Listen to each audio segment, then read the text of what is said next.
بالله من الشيطان الرجيم بسم الله الرحمن الرحيم سورة الفجر مكية وهي 30 آية بسم الله الرحمن الرحيم والفجر وليال عشر والشفع والوتر والليل إذا يسر والفجر قسم ہے فجر کی،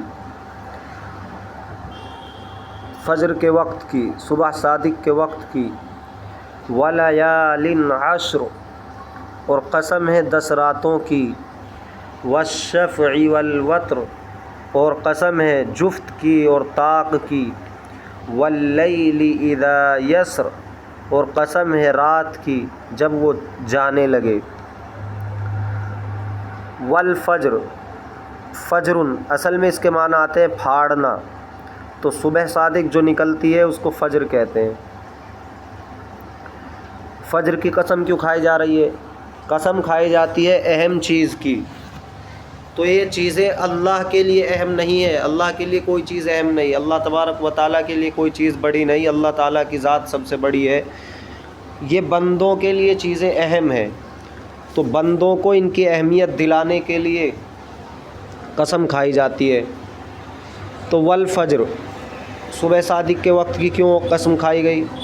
اس لیے کہ یہاں سے دن شروع ہوتا ہے، انسان کے لیے گویا کہ ایک نئی زندگی شروع ہوتی ہے۔ رات میں کوئی سویا ہے تو سونا ایسا ہے گویا کہ انسان مر گیا، کیونکہ سونے کے بعد اس کو کچھ پتہ نہیں رہتا، لیکن اللہ تبارک و تعالیٰ کا یہ بہت بڑا فضل ہے کہ وہ سو کر پھر اٹھتا ہے، تو گویا کہ اسے ایک نئی زندگی ملتی ہے۔ ہو سکتا تھا کہ جیسے سویا ایسے ہی سوتا رہتا، نہ اٹھ پاتا، لیکن یہ اللہ تبارک و تعالیٰ کا فضل ہے اور اس کی بہت بڑی نعمت ہے کہ سو کر انسان اٹھ جاتا ہے، تو اسے پورا ایک دن ملتا ہے، اس میں جو چاہے کرے۔ ولیال عشر اور قسم ہے 10 راتوں کی، تو ان 10 راتوں سے مراد محرم کی 10 راتیں ہیں شروع کی۔ والشفع والوتر اور قسم ہے طاق کی، والوتر اور قسم ہے جفت کی، شفع کے معنی جفت، جوڑا، والوتر اور طاق کی۔ تو شفع سے مراد 10ویں نہیں، ولیال عشر کے اندر جو یہ 10 راتیں ہیں ان سے مراد ذی الحجہ کی 10 راتیں ہیں۔ والشفع والوتر اور شفع کے اندر 10ویں ذی الحجہ ہے، اور والوتر اس کے اندر مراد ہے 9ویں ذی الحجہ۔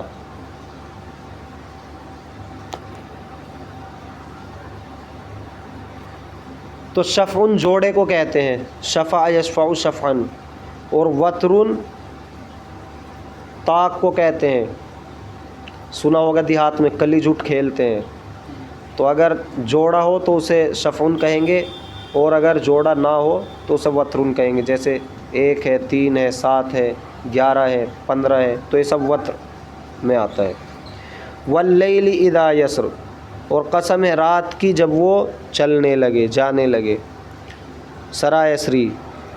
حل فی ذلک قسم لذی حجر کیا اس کے اندر عقل والے کے لیے کافی قسم نہیں ہے؟ حجر کے معنی عقل، عقل والے کے لیے۔ الم تری کیا نہیں دیکھا آپ نے، کیف فعل ربک بعاد کیا آپ نے نہیں دیکھا کہ آپ کے پروردگار نے قوم عاد، ارم ذات العماد یعنی قوم ارم کے ساتھ کیا کیا جو ستونوں کے مانند تھے۔ الم تر کیف فعل ربک بعاد ارم ذات العماد التی لم یخلق مثلها فی البلاد۔ الم تر کیف فعل ربک، الم تر کیا آپ کو معلوم نہیں، کیف فعل ربک کہ کیا کیا آپ کے پروردگار نے، بعاد ارم ذات العماد قوم عاد یعنی قوم ارم کے ساتھ، ذات العماد جو ستونوں کے مانند تھے، ستونوں کی طرح دراز قد تھے۔ تو یہ تذکرہ ہے قوم عاد کا۔ اللہ تبارک و تعالی منکرین کے احوال کو ذکر کر رہے ہیں، جو اللہ تبارک و تعالیٰ کی آیات کا انکار کرتے تھے، کہ ان کے ساتھ کیا ہوا، تاکہ ہم ان سے عبرت حاصل کریں۔ قوم عاد کون ہے؟ حضرت نوح علیہ السلام کی نسل میں سے ہے۔ حضرت نوح علیہ السلام کا بیٹا سام، سام کا بیٹا عاص، عاص کا بیٹا عاد۔ تو حضرت نوح علیہ السلام کا بیٹا سام، اور سام کا بیٹا ارم۔ سام کا بیٹا کون ہے؟ ارم۔ اور ارم کا بیٹا عاص ہے، اور عاص کا بیٹا عاد ہے۔ تو اس عاد کی اولاد کو کیا کہتے ہیں؟ قوم عاد کہتے ہیں۔ سمجھ میں آیا؟ عاد بیٹا ہے عاص کا، اور عاص بیٹا ہے ارم کا، ارم بیٹا ہے سام کا، اور سام بیٹا ہے حضرت نوح علیہ السلام کا۔ تو یہ حضرت نوح علیہ السلام کی نسل سے ہے عاد۔ تو اس عاد کی اولاد کو، اس کی نسل کو قوم عاد کہتے ہیں، اور قوم ارم بھی کہتے ہیں۔ قوم ارم کیوں کہتے ہیں؟ کیونکہ عاد کا دادا ارم ہے، عاد کا دادا ارم ہے۔ تو جو عاد کی اولاد ہے، اگر عاد کی طرف نسبت کریں تو قوم عاد ہے، اور اگر دادا کی طرف نسبت کریں قوم ارم ہے۔ تو عاد کا باپ کون ہے؟ عاص، عاص کا باپ ارم، ارم کا باپ سام۔ پھر اس کی دو قسمیں نکلتی ہیں قوم عاد کی، عاد اولا، عاد اخری۔ تو جو عاد اولا ہے وہ متقدمین ہے، یعنی جو عاد کی نسل میں پہلے لوگ ہیں انہیں عاد اولا کہتے ہیں، اور جو بعد کے ہیں انہیں عاد اخری یا عاد ثانیہ کہتے ہیں۔ پہچان کے لیے عاد اولا جب مراد ہوتی ہے تو عاد کے ساتھ ارم کا تذکرہ کر دیا جاتا ہے۔ عاد کے ساتھ کس کا تذکرہ کر دیا جاتا ہے؟ ارم کا۔ تو اس سے پتہ چل جاتا ہے کہ عاد اولا مراد ہے، کیونکہ ارم جو ان کا دادا ہے وہ ان کے زیادہ قریب ہے، عاد اولا کے زیادہ قریب ہے۔ تو یہاں پر جو کہا جا رہا ہے، یہاں مراد عاد اولا ہے۔ کیا ہے مراد؟ عاد اولا، کیونکہ قوم عاد یعنی قوم ارم، تو عاد اولا مراد ہے۔ پھر ارم کا بیٹا عابر تھا، عابر، اور عابر کا بیٹا سمود، اور سمود کی اولاد قوم سمود کہلائی۔ تو قوم عاد اور قوم سمود یہ ایک ہی دادا کی اولاد ہیں۔ ان کا دادا کون ہے؟ ارم۔ ارم کا پوتا ایک عاد ہے، ایک سمود۔ تو اللہ تبارک و تعالیٰ نے ان کو بہت زبردست قد و قامت دیا تھا۔ ان کی لمبائی تقریباً 10 گز تھی، ایک انسان 10 گز کا ہوتا تھا، اور ان کے جیسا اور کسی کو پیدا نہیں کیا گیا تھا، ان کی ٹکر کا کوئی انسان پیدا نہیں کیا گیا تھا۔ تو اللہ تبارک و تعالیٰ نے ان کو تندرستی دی اور قد و قامت ان کو عطا کی، لیکن انہوں نے اس کی ناقدری کی اور اللہ کی نافرمانی پر اتر آئے۔ اسی طرح قوم سمود کو اللہ تعالیٰ نے ایک فن دیا تھا کہ وہ پہاڑوں کو تراش کر، چٹانوں کو تراش کر محلات تعمیر کرتے تھے۔ تو ان کے پاس یہ بہترین ہنر تھا، لیکن اللہ کی اس نعمت کی وہ بھی قدر نہیں کر پائے۔ اور جو یہ ذکر کیے جاتے ہیں واقعات، یہ عبرت کے لیے ذکر کیے جاتے ہیں، تاکہ ان کو سن کر ہم برائیوں سے رک جائیں، اور جن اعمال کی بنا پر ان کو سزا دی گئی ان سے ہم باز آ جائیں۔ اللہ تبارک و تعالیٰ نے ان کو ہلاک کیا۔ قوم عاد پر تقریباً 8 دن تک آندھی اور طوفان کا عذاب آیا، قوم سمود پر زلزلے کا عذاب آیا، تو اللہ تبارک و تعالیٰ نے ان سب کو ہلاک کر دیا۔ اسی طرح فرعون جو میخوں والا تھا، میخوں والا کیوں کہا جا رہا ہے اسے؟ یہ بہت خطرناک سزا دیتا تھا اپنے مخالفین کو، زمین پر لٹا کر اس کے ہاتھ اور پیروں میں میخیں گاڑ دیتا تھا دھوپ میں، اور پھر ان کے اوپر سانپ اور بچھوں کو چھوڑ دیتا تھا۔ الم تر کیف فعل ربک بعاد، کیا آپ کو معلوم نہیں کہ آپ کے پروردگار نے قوم عاد یعنی قوم ارم کے ساتھ کیا کیا، ذات العماد، جو ستونوں کی طرح دراز قد تھے، ستونوں والے تھے یعنی ستونوں کی طرح دراز قد تھے، عماد اس کی جماعت عمد، التی لم یخلق مثلها فی البلاد، نہیں پیدا کیا گیا تھا ان کی طرح شہروں میں، ان کے جیسا اللہ تعالیٰ نے قد و قامت کسی اور کو نہیں دیا تھا۔ وَثَمُودَ الَّذِينَ جَابُوا الصَّخْرَ بِالْوَادِ، اور کیا آپ کو معلوم نہیں کہ اللہ تبارک و تعالیٰ نے کیا کیا ان لوگوں کے ساتھ، قوم سمود کے ساتھ، جو کہ پہاڑوں کو تراشتے تھے، بالوادی وادی میں، وادی قرا میں یہ جگہ کا نام ہے۔ تو یہ قومیں ملک شام کے آس پاس رہتی تھی۔ علم ترا، کیا آپ کو معلوم نہیں، تو یہ جو معلوم سے ترجمہ کیا جا رہا، اصل ہے اس کا ترجمہ کیا آپ نے نہیں دیکھا، تو دیکھنے سے مراد آنکھوں سے دیکھنا نہیں ہے، کیونکہ ان کا زمانہ تو گزر گیا، ہم آنکھوں سے نہیں دیکھ سکتے، لیکن یہاں مراد ہے رویت قلبی۔ رویت قلبی کا مطلب ہے جاننا، اور اہل عرب سے یہ بات اس لیے کہی جا رہی کہ آپ کو نہیں پتہ، انہیں پتہ تھا، وہ ان کے واقعات سنتے تھے۔ وَفِرْعَوْنَ ذِي الْأَوْتَادِ، اور کیا آپ کو نہیں معلوم کہ فرعون کے ساتھ اللہ تبارک و تعالیٰ نے کیا کیا، ذی الاوتاد جو میخوں والا تھا۔ وَفِرْعَوْنَ ذِي الْأَوْتَادِ، کیا آپ کو نہیں معلوم کہ آپ کے پروردگار نے فرعون کے ساتھ کیا کیا جو میخوں والا تھا۔ وَتَدٌ جمع اوتاد، میخ، میخوں والا کیوں کہا گیا؟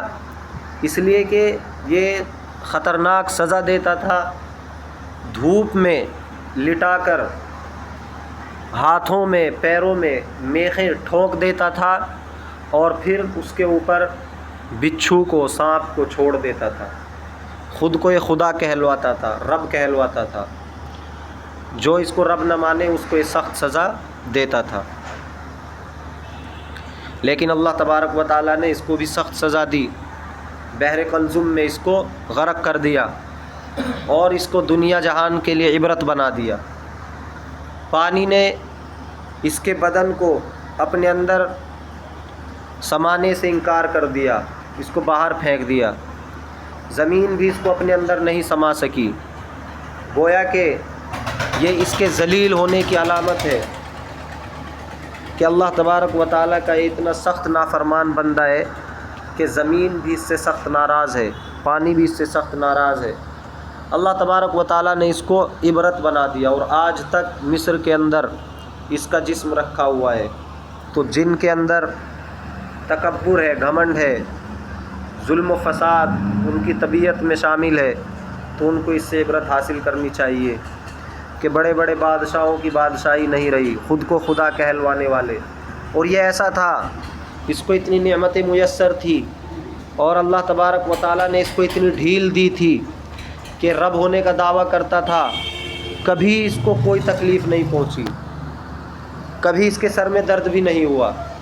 تو کسی کے پاس نعمتوں کا ہونا اور کسی تکلیف میں اس کا مبتلا نہ ہونا، یہ اس بات کی علامت نہیں ہوتی ہے کہ اللہ کا مقبول بندہ ہے، بلکہ اللہ کی طرف سے آزمائش ہوتی ہے۔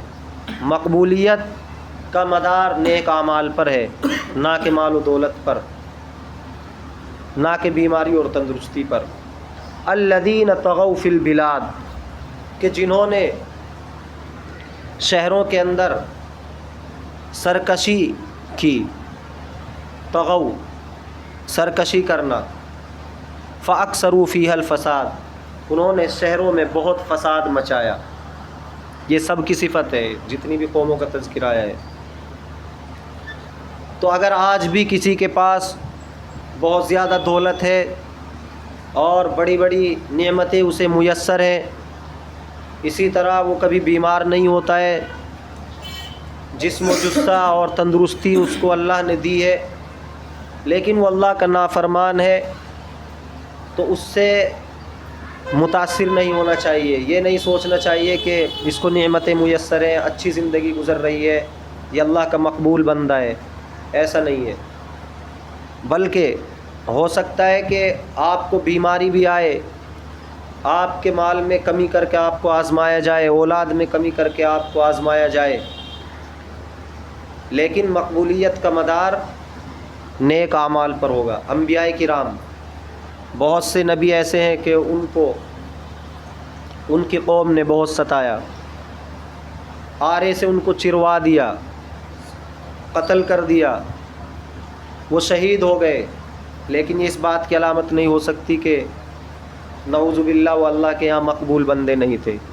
اور ابھی آپ کو بتایا کہ فرعون کو کبھی سر میں درد نہیں ہوا، تو اس بات کی علامت نہیں ہو سکتی کہ وہ مقبول بندہ تھا۔ فصب علیہم ربک صوت عذاب، تو ان پر تیرے پروردگار نے برسایا کوڑے کا عذاب۔ صبا، تو صبا یصب صبا، انڈیلنا، تو ان پر سخت عذاب دیا۔ ان ربک لبالمرصاد، بلا شبہ تیرا پروردگار گھات میں ہے۔ گھات میں ہونے ایک تشبیہ ہے، یعنی جیسے کہیں آدمی بیٹھ جاتا ہے چھپ کر اور وہ دیکھتا رہتا ہے، نظر رکھتا ہے دوسروں کی چیزوں پر، تو اللہ تبارک و تعالیٰ بھی ہر چیز کو جانتا ہے۔ اس کا مطلب یہ نہیں ہے کہ نعوذ باللہ اللہ تعالیٰ انسانوں کی طرح کہیں بیٹھا ہوا ہے اور وہ دیکھ رہا ہے، وہ تمام اعمال کو جانتا ہے کون کیا کر رہا ہے، اور آزمائش کے لیے ڈھیل دیتا ہے، پھر اللہ کی پکڑ آتی ہے تو پھر اس سے کوئی نہیں بچ سکتا۔ فَأَمَّا الْإِنسَانُ إِذَا مَا ابْتَلَاهُ رَبُّهُ فَأَكْرَمَهُ وَنَعَّمَهُ، بہرحال انسان جب اس کو اس کا پروردگار آزماتا ہے، فَأَكْرَمَهُ، پھر اس کو کا اکرام کرتا ہے، وَنَعَّمَهُ، اور اس کو نعمتیں دیتا ہے، فَيَقُولُ رَبِّي أَكْرَمَنِ، تو وہ کہتا ہے کہ میرے پروردگار نے میری قدر بڑھا دی ہے۔ حالانکہ اللہ تبارک و تعالیٰ نے مال و دولت اس کو آزمائش کے لیے دیا ہے، لیکن وہ کیا سمجھ رہا ہے کہ اللہ نے میری قدر بڑھا دی ہے، اللہ کے یہاں میں قابل قدر ہوں، میں تو اس کا مستحق تھا ہی، مجھے تو ملنا ہی چاہیے تھا، میں تو عزت دار آدمی ہوں۔ حالانکہ اللہ تعالیٰ نے یہ چیزیں دی ہیں اس کی آزمائش کے لیے کہ دیکھوں یہ مال کے ملنے پر میرا شکر ادا کرتا ہے یا نہیں، تکبر سے بچتا ہے یا نہیں، گھمنڈ سے بچتا ہے یا نہیں۔ اللہ تعالیٰ نے اس کو مرتبہ دیا، اب اللہ تعالیٰ آزماتے ہیں اس کو کہ اس کو جو مرتبہ دیا ہے کیا یہ اس کا فائدہ اٹھا کر غریبوں پر رحم کرتا ہے یا ان کو ستاتا ہے، ظلم و فساد مچاتا ہے۔ حالانکہ سمجھ لیتا ہے کہ میں تو اس کا حقدار ہوں، پھر لوگوں پر ظلم و ستم کرتا ہے، اپنے کمزوروں کو ستاتا ہے۔ وَأَمَّا إِذَا مَا ابْتَلَاهُ فَقَدَرَ عَلَيْهِ رِزْقَهُ، اور بہرحال جب اللہ تعالیٰ اس کو آزماتا ہے، فَقَدَرَ عَلَيْهِ رِزْقَهُ، اور اس کے رزق کو اس پر تنگ کر دیتا ہے، فَيَقُولُ رَبِّي أَهَانَنِ، تو کہتا ہے کہ میرے پروردگار نے میری ناقدری کی ہے، میری قدر گھٹا دی ہے، یعنی وہ اپنے آپ کو مستحق سمجھتا ہے کہ میری تو قدر ہونی چاہیے تھی۔ اب کہہ رہا ہے کہ جب اللہ تعالیٰ نے اس کے رزق میں تنگی کر دی کہ اللہ تعالیٰ نے میری قدر گھٹا دی، میں تو اس قابل اس لائق نہیں تھا، میرا مرتبہ تو اس سے بڑھ کر تھا، لیکن اللہ تعالیٰ نے میری قدر گھٹا دی۔ حالانکہ ایسا نہیں ہوتا، بلکہ اللہ تعالیٰ اسے آزماتے ہیں کہ دیکھ اب یہ صبر کرتا ہے یا نہیں۔ اس کے علاوہ جو مشکلات آتی ہیں ان کی وجوہات دوسری بھی ہوتی ہیں، کبھی کبھی وہ برے اعمال کا نتیجہ بھی ہوتی ہیں۔ اب وہ برے اعمال ان کے اندر جو تھے وہ ذکر کیے جا رہے ہیں۔ کلا بلا تکرمون الیتیم، ہرگز نہیں، بلکہ تم یتیموں کا اکرام نہیں کرتے ہو، تم یتیموں کی قدر نہیں کرتے ہو، اس لیے تمہاری قدر گھٹا دی۔ ولا تحاضون علی طعام المسکین، اور تم مسکینوں کو کھانا کھلانے پر نہیں ابھارتے ہو، تم ترغیب نہیں دیتے ہو لوگوں کو مسکینوں کو کھانا کھلانے کی۔ وتأکلون التراث اکلا لما، اور تم مال کھا جاتے ہو میراث کا، اور تم مال میراث کو کھا جاتے ہو۔ وتحبون المال حبا جما، اور تم مال کو بہت پسند کرتے ہو، اتنا پسند کرتے ہو کہ مال کو ہی ترجیح دیتے ہو دین پر، سب کچھ مال کو سمجھتے ہو۔ تو یہ ان کی خصلتیں ذکر کی گئی ہیں، جو برائی کی چیزیں ان کے اندر پائی جاتی تھی وہ ذکر کی گئی ہیں یہاں پر، بری خصلتیں۔